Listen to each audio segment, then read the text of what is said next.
మా కన్నీటి పొరల్లో నుండి నిన్ను చూస్తామని ఊహించలేదు ఓ యోధుడా. అన్న, తమ్ముడు, కుమారుడు, భర్త, తండ్రి ఇలా ఏ బంధం తీసుకున్నా నీతో అన్ని బంధాలు బహుప్రియం. నీతో అనుబంధమే మాధుర్యం.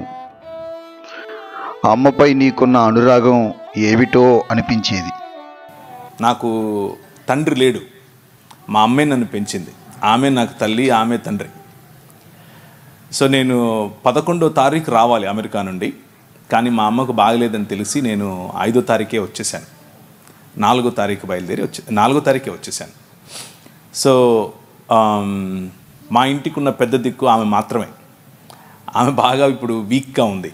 సో ఆమె కోసం మీరు ప్రార్థన చేస్తే మీ ప్రార్థనలను బట్టి ప్రభు నా పట్ల కొంచెం ఫేవర్ చూపిస్తాడు అని అనుకుంటున్నాను. ఇంకో విషయం ఏంటంటే, మా అమ్మ బాగా ఉంటే రేపు కూడా ఉంటాను. మా అమ్మ బాగా ఉంటే రేపు కూడా ఉంటాను.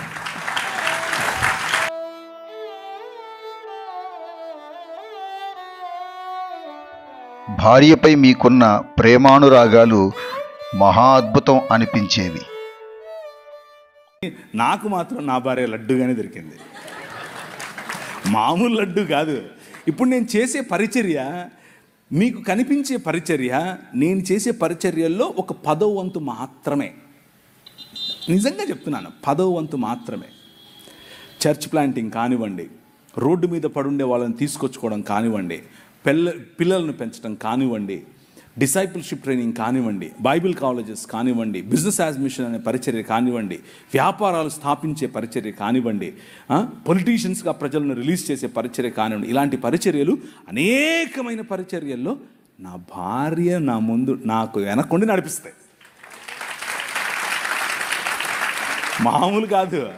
నేను తల, కానీ ఆమె మెడ. ఆడబిడ్డలంటే నీకు వల్లమాలిన ప్రేమ కదా. అందుకే ఇద్దరికి మరో ఇద్దరిని, ఆ నలుగురికి మరో 10 మందిని తీసుకుని కనని తండ్రివై కళ్ళల్లో పెట్టుకుని చూస్తున్నావు.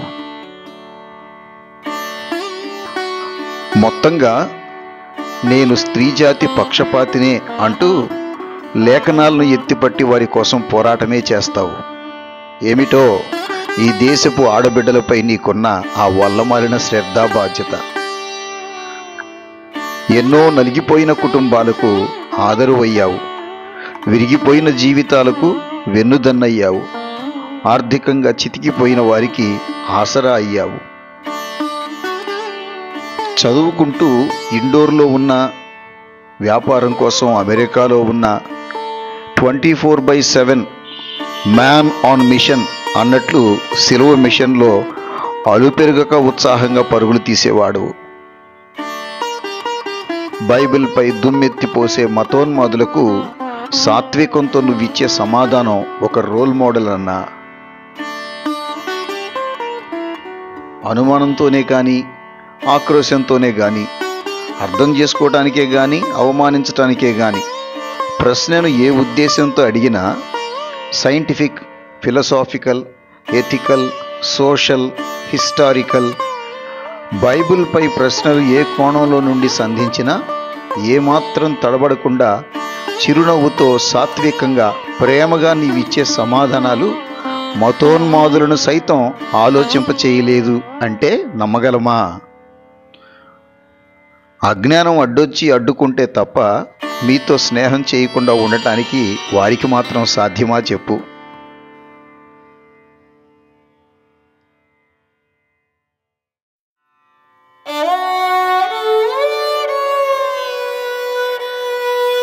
అసలైన ప్రశ్న, సిసలైన జవాబు అంటూ మనకు అర్థం కావులే అనుకున్న గొప్ప వేదాంత విషయాలను సామాన్యులు కూడా మాట్లాడుకునేటట్లు చేశారు కదన్నా.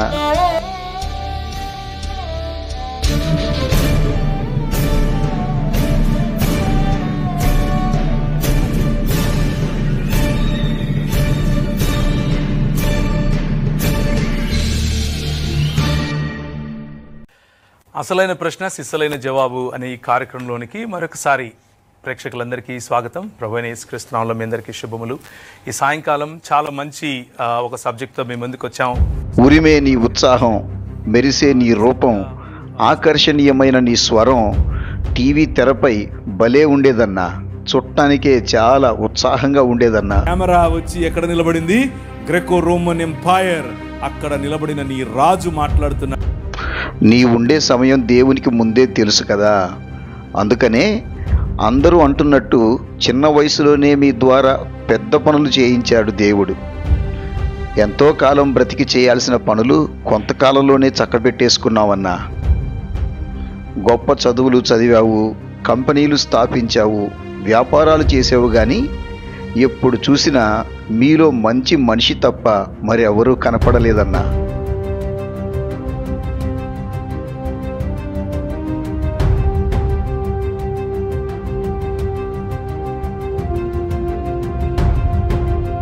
దేవుడు ఐ యామ్ ద కింగ్ అంటున్నాడు. His Kingdom, my king, my king. ఈ మాటలు తెలుగు క్రైస్తవ లోకంలో మీరు పలికినన్ని సార్లు బహుశా దేవుడు ఎవరు పలకలేదేమో అంటున్నాడు. విను అని అన్నాడు. ఆయన రాజ్యం పోయింది, ఆయనే ఒప్పుకున్నాడు. దానియేలు రాజు తప్ప, దానియేలు దేవుడు తప్ప ఇంకే దేవుడు లేడు, ఏ రాజు లేడు. నేను కేవలము ఆయన్నే నమ్ముతాను.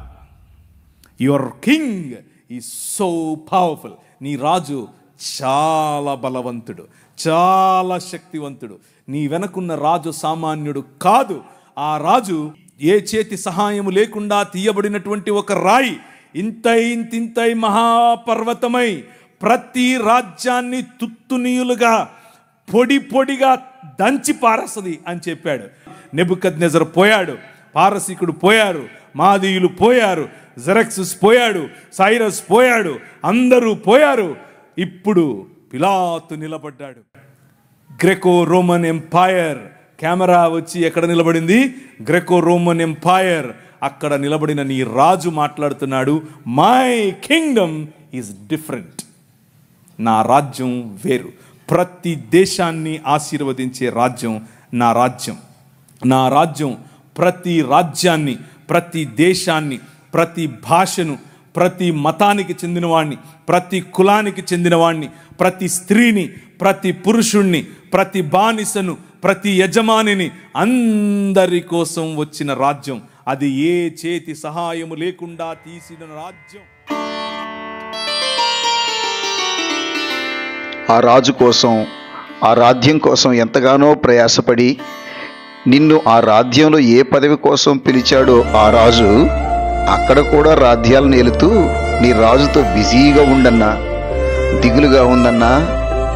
ఏం పర్లేదులే, త్వరలో అందరం కలుస్తాం కదా మరలా మన రాజు రాజ్యంలో.